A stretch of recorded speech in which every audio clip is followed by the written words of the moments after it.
एक घंटे समय का महत्व उस प्रेमी से पूछिए जो एक घंटे से बैठकर अपनी प्रेमिका का इंतजार कर रहा है।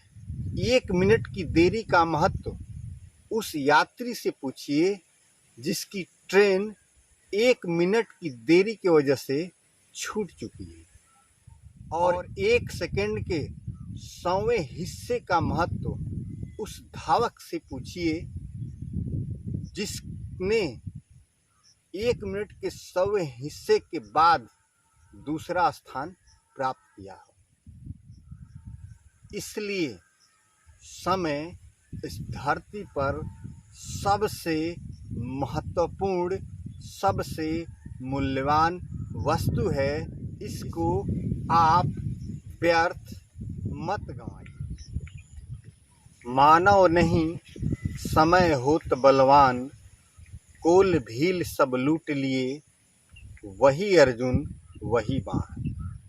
अर्थात इस पूरे ब्रह्मांड में जो कुछ भी मूल्यवान है उन सब में समय सबसे ही मूल्यवान है।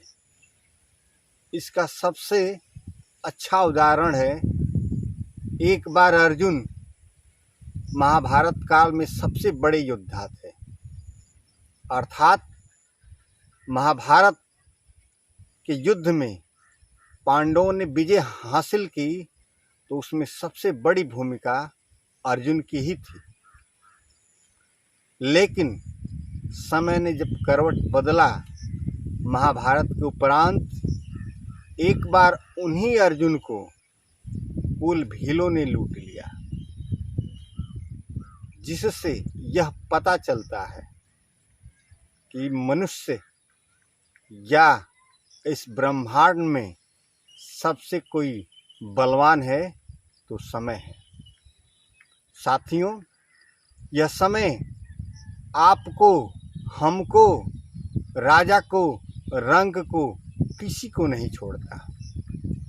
एक दिन अपनी गिरफ्त में जरूर लेता है, एक दिन अपनी कसौटी पर जरूर कसता है। लेकिन हमको समय रहते हुए अपने आप को तैयार कर लेना है। यदि हम ऐसा करते हैं तो निश्चित रूप से हमको समय का दुर्दिन नहीं देखना पड़ेगा। एक छोटी सी कहानी जो आपको बताएगी कि समय कितना मूल्यवान होता है। एक बार एक राजा ने अपने पूरे राज्य में ढिंढोरा पिटवा दिया कि मेरा जो तालाब है उस तालाब में जो कोई डुबकी लगाएगा और उसके हाथ में जो कुछ भी मिलेगा वो सब कुछ उसी का हो जाएगा। और इसके लिए राजा ने कुछ कीमती वस्तुएं उस तालाब में फेंकवा दी। अगले दिन पूरे राज्य में ढिंढोरा पीटा जाता है। सभी लोग एकत्रित होते हैं और राजा आसन मारकर बैठते हैं। एक तरफ से क्रमशः लोग उस तालाब में डुबकी लगाते चले जाते हैं और उनके हाथ में जो कुछ भी आता है वो बाहर लेकर निकल जाते हैं। बहुत लोगों के हाथ में तो कुछ भी नहीं आता, सिर्फ कीचड़ के सिवाय। यह प्रक्रिया चल ही रही थी, अचानक एक राहगीर उस राह से गुजरता है। लोगों की भीड़ थी। उसने किसी व्यक्ति से पूछा, भैया भीड़ कैसी है? उसमें से उस व्यक्ति ने बताया कि यह भीड़ इसलिए है कि इस तालाब में जो कोई भी डुबकी लगाएगा और उसके हाथ में जो कुछ भी मिलेगा वह सब उसका है, क्योंकि राजा ने इस तालाब में बहुत सारी बेशकीमती वस्तुएं डलवा दी हैं। इतनी बात सुनकर चूंकि उसकी दयनीय दशा बहुत अच्छी नहीं थी, उसने सोचा शायद मैं भी अपनी किस्मत को आजमाऊं। मेरी किस्मत यदि साथ देती है तो मेरा दिन बदल जाए। उसने सोचा, जिन ढूंढा तिन पाइयाँ, गहरी पानी पैठ, मैं बपुरा बूढ़न डरा, रहा किनारे बैठ। अर्थात जिसने ढूंढने का प्रयास किया वो गहरे पानी में जाकर अपना प्रयास किया, अर्थात जिसने ढूंढने का प्रयास किया वह गहरे पानी में भी जाकर अपने प्रयास को फलीभूत करता है।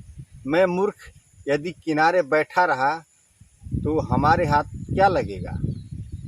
इस बात को सोचकर उसने भी डुबकी लगाया और डुबकी लगाने के दौरान उसके हाथ में कीचड़ के साथ साथ कुछ ऐसी वस्तु निकली।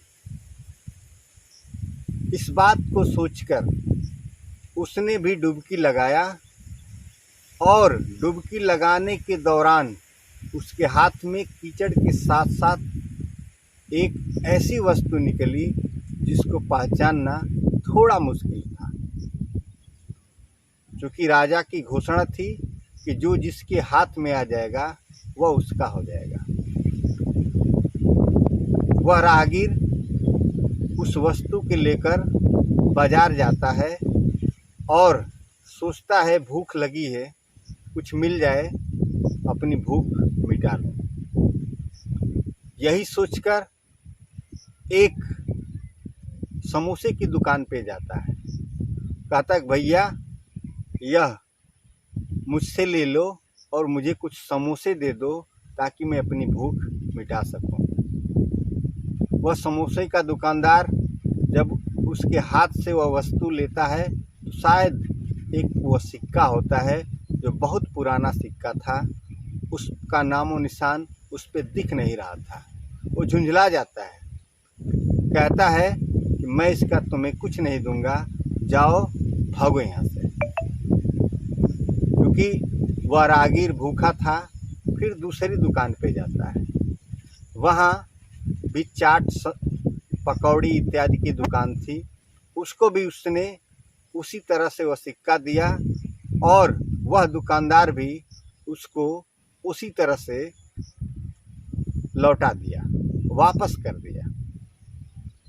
मन मारकर अंत में उसने सोचा शायद कोई धातु है, चलो किसी जौहरी के पास चलते हैं। अंत में वह जौहरी के पास जाता है और उस जौहरी से कहता है भैया यह वस्तु मुझे मिली है, इससे तुम ले लो और कुछ पैसे दे दो ताकि मैं अपनी भूख मिटा सकूं। क्योंकि जौहरी हर कीमती वस्तु को पहचान ही लेता है। उसने उस सिक्के पर एक खरोंच लगाया और खरोंच लगाने के बाद वह समझ गया यह सिक्का कोई मामूली सिक्का नहीं है, वो बहुत बेशकीमती सिक्का है। अर्थात उस सिक्के का वैल्यू उस जौहरी को अंदाज़ा हो गया। उसने कहा कि सिक्के का मूल्य देने के लिए मेरे पास पैसे तो नहीं हैं, इतना करो चलो मेरे साथ, जितना तुमको बनता है ले लो। वह जौहरी उस राहगीर को लेकर अपनी दुकान के अंदर जाता है और एक जगह बहुत सारे उसने पैसे रखा था, उन पैसों के आगे इसको खड़ा कर देता है। कहता है तुम्हारी मन मर्जी, जितना चाहे उतना ले लो, मैं तुमको 1 मिनट का समय देता हूँ। इतना कहकर वह जौहरी वहाँ से दूर चला जाता है और जाकर अपनी दुकान में बैठ जाता है। 1 मिनट का समय पाकर और उतना सारा धन देखकर वह राहगीर उतावला हो जाता है, सोचने लगता है कि यह दौलत मेरी किस्मत बदल देगी। वह सोचता है इस कहाँ रखूं, जितने उसके कपड़े में जेबें थी सबको भर लिया। फिर उसने सोचा कि जो गमछा है उसको उसमें बांध लेता हूँ। गमछा उतारा और उसमें बांध लिया। तरह तरह के उसने जुगाड़ सोचे और सोचता है कि चलो इतने से क्या होगा। अंत में अपना सारा कपड़ा उतार कर सोचता है कि सारे कपड़े में बांध लूं, जिससे मेरी किस्मत और आने वाली पीढ़ियों की किस्मत बदल जाएगी। अंत में जैसे ही वह कपड़ा उतारता है उसका 1 मिनट का समय समाप्त हो जाता है। वह जौहरी आता है और कहता है कि भैया माफ़ करो, मैंने तुमको 1 मिनट का समय दिया था, तुम्हारा समय समाप्त हुआ, अब यहाँ से निकलो। वह जौहरी क्योंकि थोड़ा सा दयालु था, थोड़े से रुपए उसको देता है और उसको वहाँ से जाने के लिए कहता है। वह राहगीर जिसकी 1 मिनट में किस्मत बदल सकती थी, समय को नहीं पहचानता है और तरह तरह के जुगाड़ सोचने में अपने 1 मिनट का समय बर्बाद कर देता है, जिससे उसकी खुशकिस्मती बदकिस्मती में बदल जाती है। तो फ्रेंड्स, यह कहानी आपको और हमको निश्चित रूप से यह प्रेरणा देती है कि समय को समय रहते संभाल लेना चाहिए। यदि हमने और आपने समय रहते समय को नहीं भांपा तो निश्चित रूप से आने वाला समय हमको और आपको अपनी कसौटी पर जब कसेगा तो हमारे पास कुछ नहीं बचेगा। इसीलिए मैं आपसे निवेदन करता हूँ, भैया बंधु, समय रहते अपने आप को संभालिए। जो कुछ भी कर रहे हैं उसमें अपना तन मन धन सब कुछ लगाकर कीजिए। निश्चित रूप से सफलता आपके कदमों में होगी। आज के लिए बस इतना ही। मिलते हैं अगली वीडियो में। तब तक के लिए नमस्कार, जय हिंद।